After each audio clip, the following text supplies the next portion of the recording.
Hi there, Jace here. Having some technical difficulties here this morning for my show, but that's good. Need to learn these things and try to figure out how to work through them. All right, I'm going to be doing a done session today. A done session is a part of my creative process, a method of creative processes which are taught by a fellow by the name of Mike Monday over at Make Music Your Life. This isn't a program about, his program is not a program about mixing and mastering and audio compression. It's a program about the bigger picture of the creative process, and he goes in tight and figures out what makes the creative process tick, and I've learned a lot of things from him. So this done session is kind of like his way of discussing a part of this creative process. A done session is basically a track which I've determined that I am going to release or not release. In this case, I am going to release this track, and I'm going to play it here in a moment. I guess I should point out a couple other things. Hey guys, this is a work in progress. I have drafts that are works in progress, discoveries that are work in progress. These done sessions, although the idea of it being a done session kind of previews one to think that maybe this track is somewhat very close to being finished, that is not the case in a lot of cases. What it shows is that it has the idea that I'm looking for. It has potential. I'm definitely wanting to release it because it's got enough of all the things that I look for to do that. So kind of standing around and saying, well, geez, this drum's got to be mixed and mastered. Wow, the compression and audio rate on those things is a little high versus but this track, that track, that track. You know, this isn't right, that isn't right. Yeah. Guys, I know about mixing and mastering. You know, as a matter of fact, I probably know enough about it to write a mother book on doing it.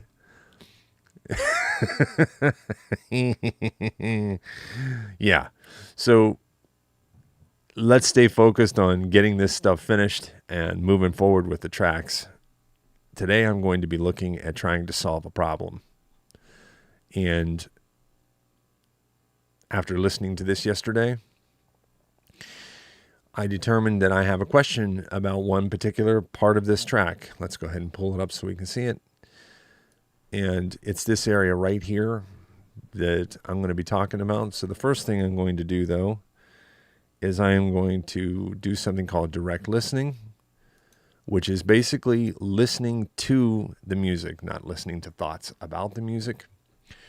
You know, things like, wow, you know, this drum or this thing could be fixed or that fixed, or wow, I could rewrite this line. I'm going to notice myself thinking those things, but I'm not going to get on the thought train with that. I'm going to pull myself back and keep focusing on just what the music is saying. You know, if I'm feeling things, I might notice those things, but I'm not going to start wandering off into an imaginary world where I'm thinking of scenes from a film, or I'm thinking of this or that, or what the music is making me dream up.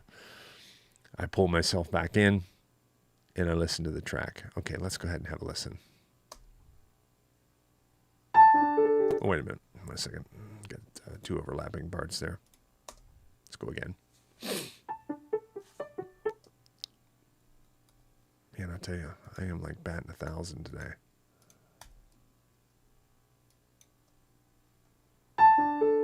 Here we go.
So yesterday in the show, I made some changes there, and wow, man, this program today is really running wild.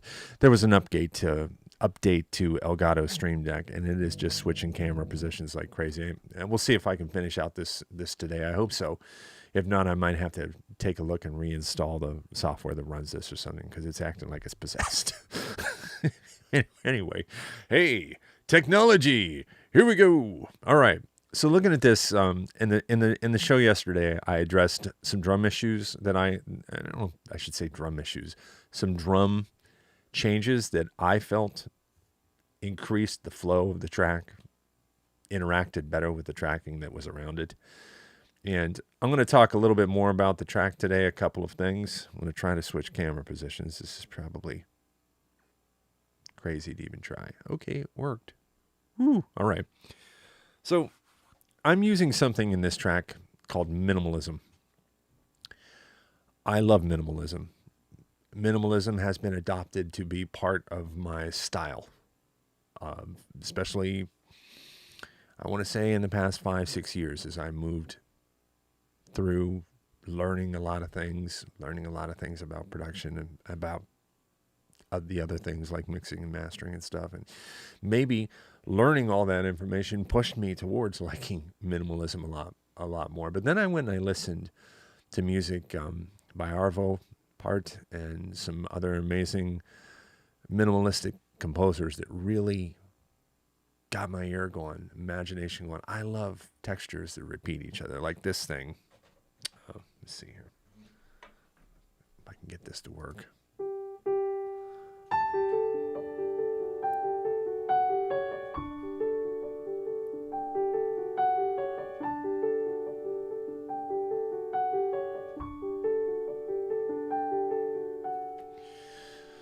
That's an example of a minimalistic texture that I use. Now, minimalism doesn't necessarily mean simple one note. It can one note. You know, I've done that too. You know, I start a song with a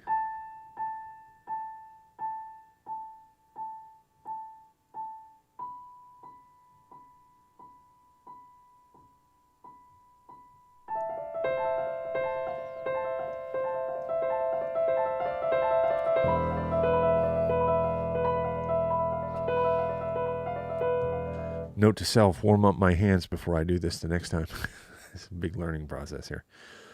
So yeah, I use minimalism throughout my music, and this song starts with this minimalistic texture right here.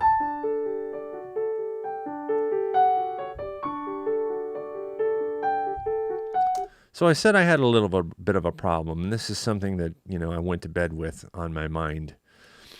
Problem solving in music is really about a lot of the decisions we make in the first place, and how we see a problem, how we identify a problem. Sometimes we make problems where there's not even really ones there. You know, for a while I got into the bad habit of changing things just for the sake of changing them. I didn't realize this was becoming a habit. You know, come up with a perfectly good idea, hear it over and over again, then change that idea around just for the sake of it sounding different to my ears. We do something like that, and it's a common mistake that we make in music. It can lead to an overload, an avalanche of problems down the road, and ultimately tracks not getting finished, or worse, being finished and not having their original pizzazz that they originally had. Okay, so what I'm looking at here in this particular part of this song that I'm going to identify as the question in my head is how this piano right here is interacting with the main melody line. So this thing here is an offshoot. I'll move this up here so it's closer. Actually, let me do this. This thing here is an offshoot of this. This idea, this minimalistic idea.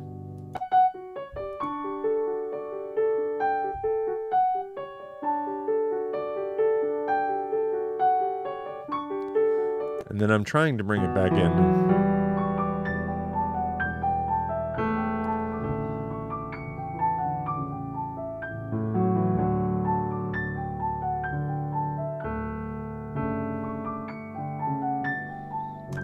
You notice it's not the same. It's not identical. Okay, so the reason it's not is because at the time I created it, I had originally used this idea in its original form right there. And immediately, to my ears and my thinking, their problem was occurring there. The two melodies were colliding. Okay, the minimalistic idea, this thing, and the main theme. Again, we have this. Then we have this main theme.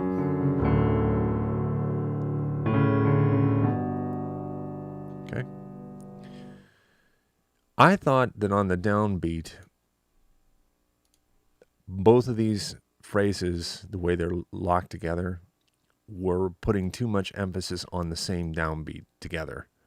So I shifted this one so it's syncopated off in time.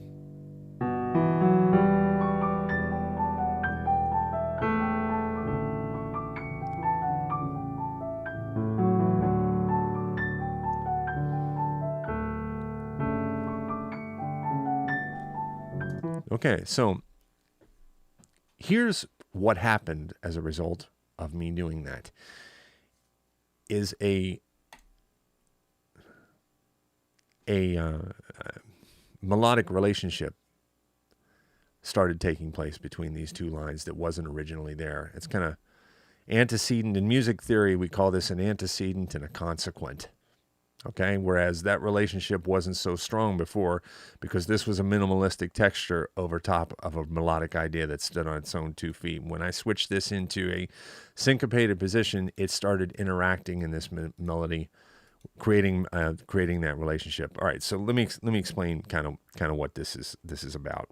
This antecedent consequent thing. And this brings up a subject called music theory. Now, this is such a touchy subject for people, and I really don't know why. I see these fights break out, verbal fights, on Facebook sites and stuff where, you know, what seems to always inspire this discussion is there's some plugin or something which is aiming its functional capabilities at people clearly who don't have much knowledge of music theory. Okay, they don't understand keys maybe so well. They don't understand circle of fifths harmony so well. So the idea is that the plugin is thinking that stuff for them, and it's enabling them to make music. So you see this weaponized conversation break out between the people that know how to do that and the people that don't. Of course, the people that know how to do it are beating the people over the head that don't, and the people that don't are only responding with more anger towards the people who do because they say, you know what, I don't need it. So it creates this.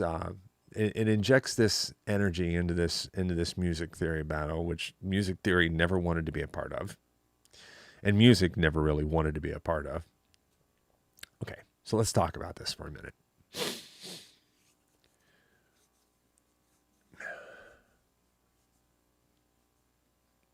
Music theory is a result of music. Okay, this is which came first, the chicken or the egg conversation. Okay, right? Which came first, the music or the music theory? Well, argumentatively speaking here, two cavemen have rocks, and one caveman says, and the other caveman says, and there's a beat there.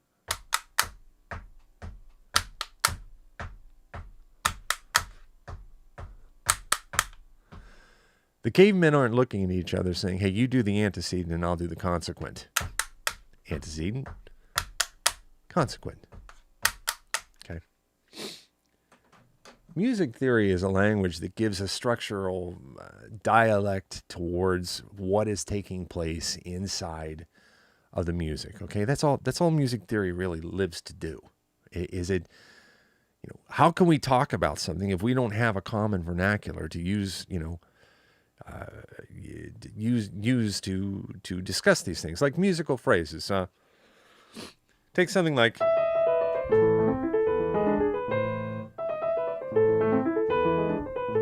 Okay, that is what we call a period in music theory. Okay, it's got this, stop, and then a response. That's all it is. A call out and a response. And this same thing, this call out and this response, is what goes into making something like a musical hook. I mean, I could show you maybe by doing some Coldplay or something like that. But if I play that,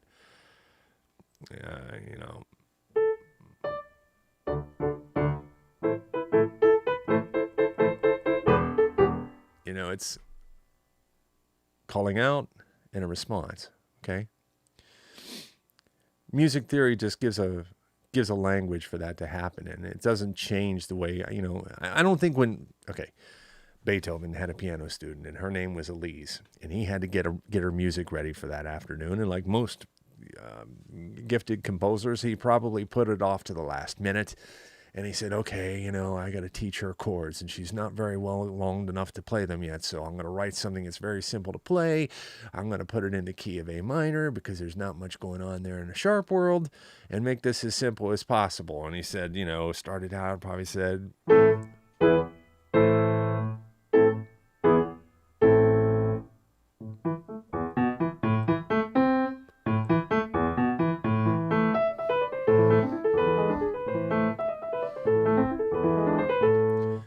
it's the simple things that are music that makes music that music is made out of. And I think sometimes we just overcomplicate them by not giving ourselves a chance to understand. I think most everybody out there that's a music producer that doesn't have access to a volume of music theory knowledge could correct that probably in a dedicated couple of months. I mean, but if you include it in your practice and you say to yourself, you know what, I'm going to set aside 15 minutes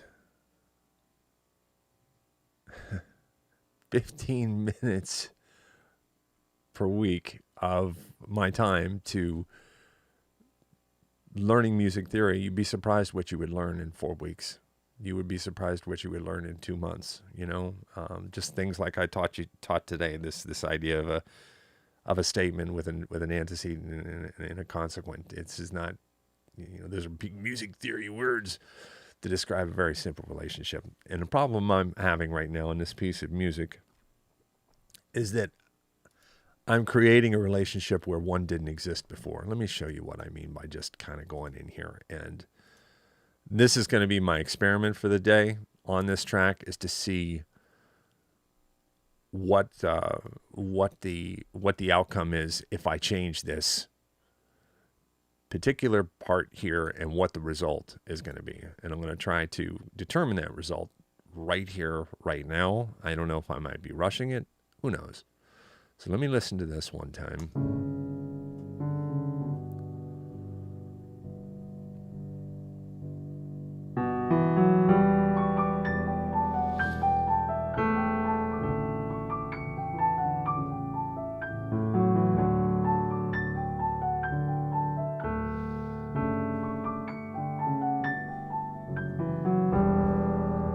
All right.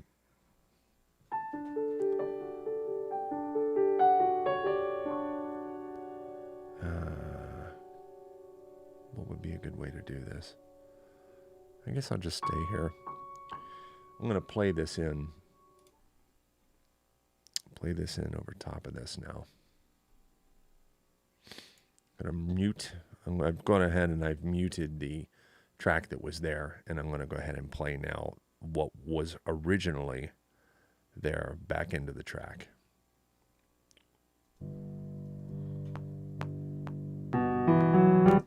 Get set up here.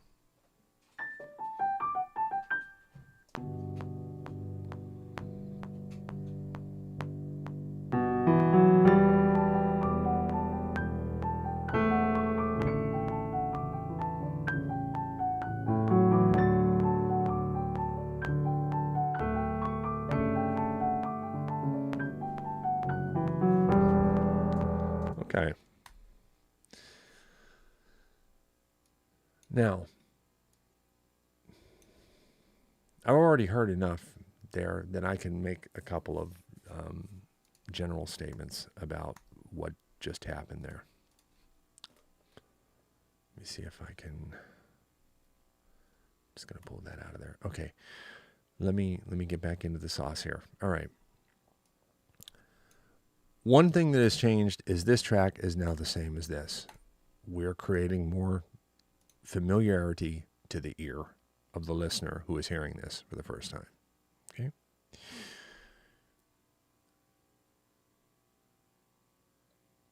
Familiarity is, I don't know what is going on here with this thing. I'm just going to keep trying to roll through this session.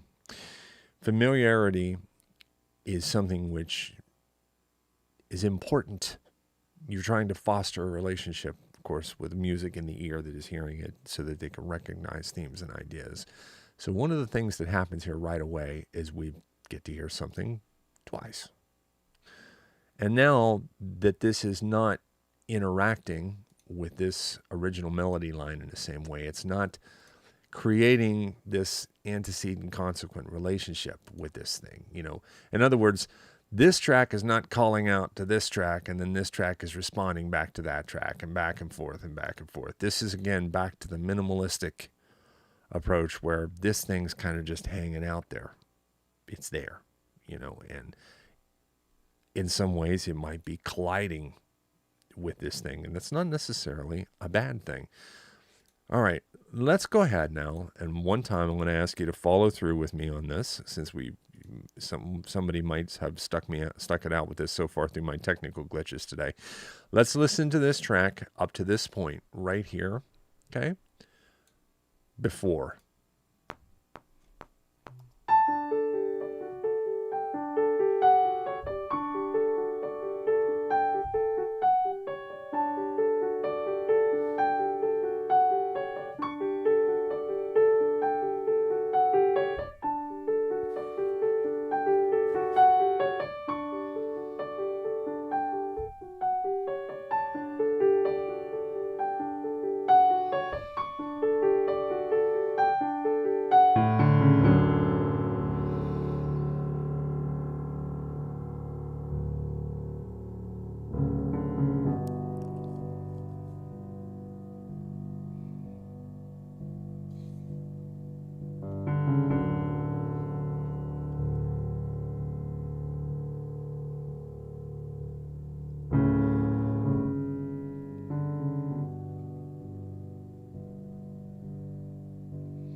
Okay. I'm not going to go all the way back to the beginning because we have that fresh in our head. We don't have to. See, now you are listening the way if you're not a music producer out there, this is what us music producers do. We can't keep listening to everything from the beginning over and over again. I guess what? Things don't get done. So let's just pick it up right here.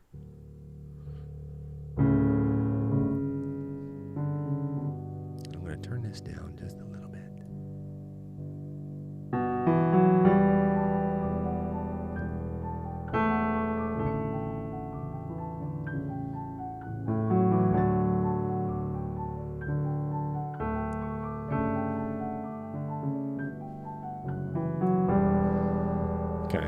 Here's my conclusion.